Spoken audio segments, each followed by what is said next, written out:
Hi hello friends, welcome to ATM cinema presents movie review. Movie run time వచ్చేసి 1 hour 24 minutes ఉంది. ఇది ఒక horror thriller movie, కానీ horror అయితే అంతగా ఏం లేదు. మూవీలో కెమెరా వర్క్ బాగుంది. మూవీ మొత్తం ఒక ఇంట్లోనే ఉంటుంది అండ్ లాంగ్ టేక్స్ ఎక్కువగా ఉంటాయి. అందువల్ల మూవీలో ఏదో ఉందని కొంచెం ఇంట్రెస్టింగ్ గా అనిపించింది. మూవీలో దయ్యం సైడ్ నుండి చూపిస్తారు. ఒక మూవీ కంటే ఇది ఒక షార్ట్ ఫిల్మ్ గా అనిపించింది. Telugu dubbing okay. రివ్యూలోకి వెళ్లే ముందు ఈ వీడియోని ఒక లైక్ చేసి కొత్తగా వచ్చిన వాళ్ళైతే మన ఛానల్ ని సబ్స్క్రైబ్ చేసుకోండి. 1K కి దగ్గరలో ఉన్నాం ప్లీజ్. Story line సింపులే. ఒక పాత పడ్డ ఇంట్లో ఒక కొత్త ఫ్యామిలీ మెంబర్స్ వస్తారు. ఆ ఇంట్లో దయ్యం ఉంటుంది.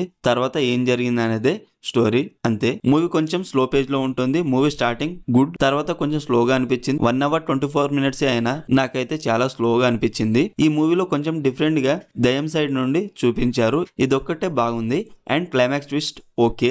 ఓవరాల్ మూవీ అయితే నాకైతే నచ్చలేదు. మీకు ఎలా అనిపించిందో కామెంట్ చేయండి. Streaming on Lions gate OTT. మరిన్ని మూవీ రివ్యూల కోసం మన ఛానల్ని సబ్స్క్రైబ్ చేసి బెల్ ఐకాన్ ఆన్లో పెట్టుకోండి. Thank you.